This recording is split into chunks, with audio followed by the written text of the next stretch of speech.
Hi friends, welcome back to Nisha cooking channel. ನಾನು ನೋಡ್ರಿ ಇವತ್ತು ಸ್ಪೆಷಲ್ ಜೀರಾ ರೈಸ್ ರೆಸಿಪಿನ ಮಾಡಿ ತೋರಿಸ್ತಾ ಇದ್ದೀನಿ. ಹೇಗೆ ಬಂದಿದೆ ಅಂತ ನೋಡ್ತಾ ಇರ್ಬೋದು. ಎಷ್ಟು ಕಲರ್ಫುಲ್ಲಾಗಿ ಕಾಣಿಸ್ತಾ ಇದೆ, ಅಷ್ಟೇ ಮೈಲ್ಡ್ ಟೇಸ್ಟಾಗಿ ಬಂದಿದೆ, ಅಷ್ಟೇ ಸೂಪರ್ ಟೇಸ್ಟಾಗಿ ಬಂದಿದೆ. ಹಾಗಾದರೆ ದಾಲ್ ತಡ್ಕ ಜೊತೆ ಜೀರಾ ರೈಸ್ ಹೇಗೆ ಮಾಡೋದು ಅಂತ ನೋಡ್ಕೊಳ್ರಿ. ಈ ವಿಡಿಯೋ ರೆಸಿಪಿ ನಿಮಗೆ ಇಷ್ಟ ಅನಿಸಿದರೆ ನಿಶಾ ಕುಕಿಂಗ್ ಚಾನಲ್ಗೆ ಸಬ್ಸ್ಕ್ರೈಬ್ ಮಾಡಿರಿ, ನಿಮ್ಮ ಫ್ಯಾಮಿಲಿ ಫ್ರೆಂಡ್ಸ್ ಜೊತೆ ಶೇರ್ ಮಾಡ್ಕೊಳ್ರಿ. ಇನ್ನೂ ಯಾರು ಸಬ್ಸ್ಕ್ರೈಬ್ ಮಾಡಿದ ವಿಡಿಯೋಗಳನ್ನ ನೋಡ್ತಾ ಇದ್ರಿ, ಪ್ಲೀಸ್ ಚಾನಲ್ಗೆ ಸಬ್ಸ್ಕ್ರೈಬ್ ಮಾಡಿಕೊಂಡು ವಿಡಿಯೋಗಳನ್ನು ನೋಡಿರಿ, ಹಾಗೆ ಬೆಲ್ ಐಕನನ್ನು ಪ್ರೆಸ್ ಮಾಡಿರಿ. ಈಗ ನೋಡಿ, ನಾನಿಲ್ಲಿ ದಾಲ್ ತಡ್ಕ ಜೊತೆ ಜೀರಾ ರೈಸನ್ನು ಟೇಸ್ಟ್ ಮಾಡ್ತಾಯಿದ್ದೀನಿ. ಸೂಪರಾಗಿ ಬಂದಿದೆ. ಹೆಲ್ತಿ ಆದಂಥ ರೆಸಿಪಿನ ನೀವು ಕೂಡ ಮಾಡ್ಕೊತಿದ್ದು ನೋಡಿರಿ. ರೆಸ್ಟೋರೆಂಟ್ ಸ್ಟೈಲ್ನಲ್ಲಿ ಹೇಗೆ ಮಾಡೋದು ಅಂತ ವೀಡಿಯೋನ ಸ್ಕಿಪ್ ಮಾಡಿದೆ ನೋಡಿ, ಸಪೋರ್ಟ್ ಮಾಡಿ.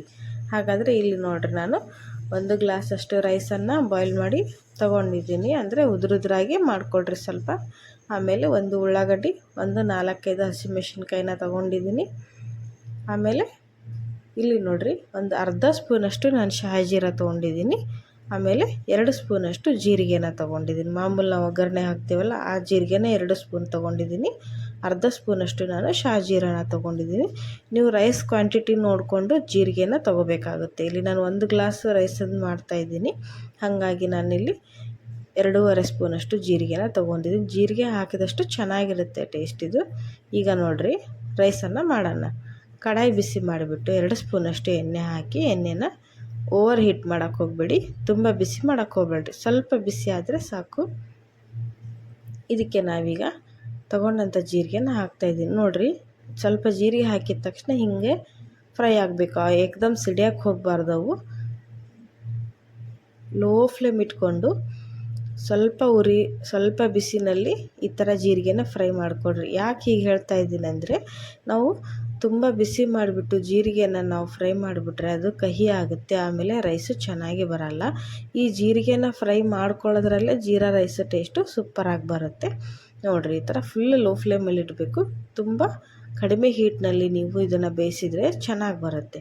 ಇವಾಗ ಜೀರಿಗೆ 1 ನಿಮಿಷ ಈ ಥರ ಫ್ರೈ ಆಗಿದೆ. ಇದಕ್ಕೆ ನಾನು ಹೆಚ್ಚಿ ತೊಗೊಂಡಂಥ ಹಸಿಮೆಣಸಿನ್ಕಾಯಿನ ಹಾಕ್ತಾಯಿದ್ದೀನಿ. ನೋಡಿರಿ, ತುಂಬ ಹೊತ್ಸೋಕೆ ಹೋಗ್ಬಿಡ್ರಿ ಜೀರಿಗೆನ, ಸ್ವಲ್ಪ ಫ್ರೈ ಆಗಿಬಿಟ್ರೆ ಸಾಕು, ಅದ್ರ ಫ್ಲೇವರ್ ಚೆನ್ನಾಗಿರುತ್ತೆ. ಈಗ ಮೆಣಸಿನ್ಕಾಯಿ ಆಗಿದೆ. 1 ಉಳ್ಳಾಗಡ್ಡಿನ ಈ ಥರ ಉದ್ದಿಗೆ ಕಟ್ ಮಾಡಿ ನಾನು ಹಾಕ್ತಾಯಿದ್ದೀನಿ. ಇದು ಆಪ್ಷನಲ್ಲು, ಇಷ್ಟ ಇದ್ದರೂ ಉಳ್ಳಾಗಡ್ಡಿನ ಹಾಕ್ಕೊಳ್ರಿ, ಇಲ್ಲ ಅಂದರೆ ಬೇಡ ಅಂದರೆ ಸ್ಕಿಪ್ ಮಾಡಿ. ಬರೀ ಜೀರಿಗೆ ಹಸಿಮೆಣಸಿನ್ಕಾಯಿನ ಅಷ್ಟೇ ಹಾಕ್ಕೋಬೋದು. ನನಗೆ ಉಳ್ಳಾಗಡ್ಡಿ ಇಷ್ಟ, ಹಾಗಾಗಿ ನಾನು ಹಾಕ್ತಾಯಿದ್ದೀನಿ. ಈಗ ಚೆನ್ನಾಗಿ ಉಳ್ಳಾಗಡ್ಡಿ ಮೆಣಸಿನ್ಕಾಯಿ ಫ್ರೈ ಆಗೋವರೆಗೂ 1 ನಿಮಿಷ ಈ ಥರ ಮಿಕ್ಸ್ ಮಾಡ್ತಾ ಫ್ರೈ ಆಗೋಕ್ಕೆ ಬಿಟ್ಬಿಡಿ. ಯಾಕಂದರೆ ಉಳ್ಳಾಗಡ್ಡಿ ಹಸಿದಾಗಿದ್ದರೆ ರೈಸು ಚೆನ್ನಾಗಿ ಬರಲ್ಲ. ಉಳ್ಳಾಗಡ್ಡಿ ಕೆಂಪಿಗೆ ಚೆನ್ನಾಗಿ ಫ್ರೈ ಆದರೆ ಅದರದ್ದೊಂದು ಟೇಸ್ಟು ಸೂಪರ್ ಕೊಡುತ್ತೆ ರೈಸ್ಗೆ. ಹಾಗಾಗಿ ಉಳ್ಳಾಗಡ್ಡಿನ ನಾನು ಹಾಕ್ತಾಯಿದ್ದೀನಿ. ಈಗ ರುಚಿಗೆ ತಕ್ಕಷ್ಟು ಉಪ್ಪು ಹಾಕ್ತಾಯಿದ್ದೀನಿ.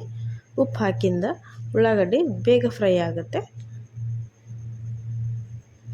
ಮತ್ತು ನೀರು ಹಾಕಕ್ಕೆ ಹೋಗ್ಬೇಡಿ, ಇದಕ್ಕೆ ಹೀಗೆ ಫ್ರೈ ಮಾಡಿಕೊಂಡ್ರೆ ಅಷ್ಟೇ. 1 ನಿಮಿಷ ಈ ಥರ ಫ್ರೈ ಮಾಡಿಬಿಟ್ರೆ ಚೆನ್ನಾಗಿ ಬರುತ್ತೆ ರೈಸು. ನೋಡಿರಿ, ಹೀಗೆ ಕೆಂಪಿಗೆ ಫ್ರೈ ಆಗಬೇಕು. ಎಲ್ಲ ಒಗ್ಗರಣೆ ನಾವು ಹಾಕಿದಂಥ ಮೆಣಸಿನ್ಕಾಯಿ ಆಗಿರ್ಬೋದು, ಉಳ್ಳಾಗಡ್ಡಿ ಚೆನ್ನಾಗಿ ಫ್ರೈ ಆಗಿಬಿಟ್ರೆ ಒಗ್ಗರಣೆ ರೆಡಿ. ಇವಾಗ ನೋಡಿರಿ, ನಾನು ಬಾಯ್ಲ್ ಮಾಡಿ ತೊಗೊಂಡು ಬಂದಂಥ ರೈಸನ್ನು ಹಾಕ್ತಾಯಿದ್ದೀನಿ. ಇದಕ್ಕೆ ಹಾಕಿ ಚೆನ್ನಾಗಿ 1 ನಿಮಿಷ ಫ್ರೈ ಮಾಡಿಕೊಳ್ರಿ. ಅಂದರೆ ರೈಸು ಬಿಸಿ ಇದ್ದರೆ ಜಾಸ್ತಿ ಹೊತ್ತು ಫ್ರೈ ಮಾಡೋ ಅವಶ್ಯಕತೆ ಇಲ್ಲ.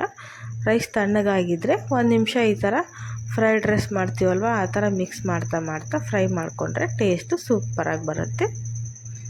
ನೋಡಿ, ನೀವು ಸ್ಪೆಷಲಿ ಇದರಲ್ಲಿ ಜೀರಿಗೆನ ನೋಡ್ಬೋದು, ಜಾಸ್ತಿ ಫ್ರೈ ಆಗಿಲ್ಲ, ಹೊತ್ತಿಬಿಟ್ರೆ ಅದ್ರ ಟೇಸ್ಟೇ ಹೋಗಿಬಿಡುತ್ತೆ. ಆಮೇಲೆ ಬರೀ ಜೀರಿಗೆ ಅನಿಸಿ ರೈಸು ಚೆನ್ನಾಗಿ ಬರೋದಿಲ್ಲ.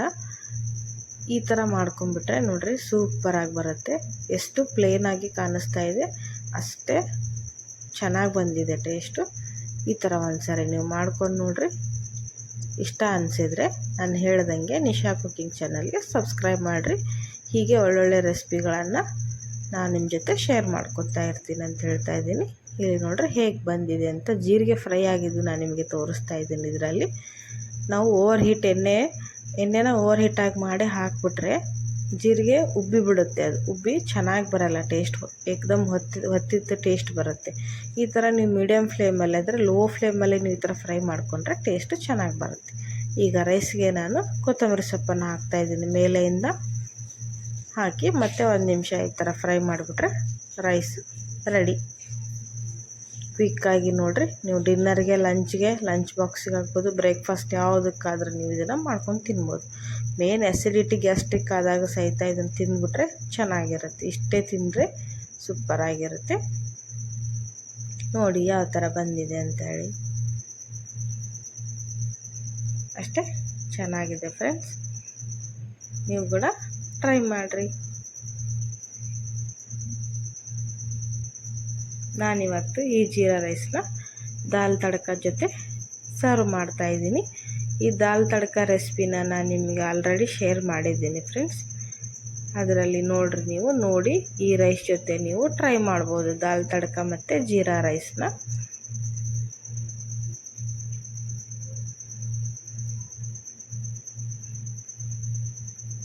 ನೋಡಿರಿ, ಬಿಸಿ ಬಿಸಿಯಾದಂಥ ಜೀರಾ ರೈಸ್.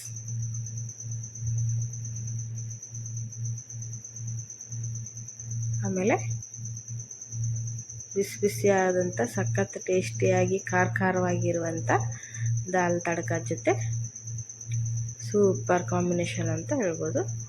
ನೀವು ಕೂಡ ಮಾಡಿಕೊಂಡು ತಿಂದು ನೋಡಿರಿ, ಕ್ವಿಕ್ಕಾಗಿ ರೆಡಿ ಆಗುತ್ತೆ. ಬೇಗ ನೀವು ಹೋಟೆಲ್ಗೆ ಹೋಗೋ ಅವಶ್ಯಕತೆಯೇ ಇಲ್ಲ, ಮನೇಲೇ ಈಸಿಯಾಗಿ ಮಾಡ್ಕೊಂಡು ತಿನ್ಬೋದು. ವಿಡಿಯೋ ರೆಸಿಪಿ ಇಷ್ಟ ಆದರೆ ಲೈಕ್ ಶೇರ್ ಮಾಡಿಕೊಳ್ರಿ. ಬಾಯ್.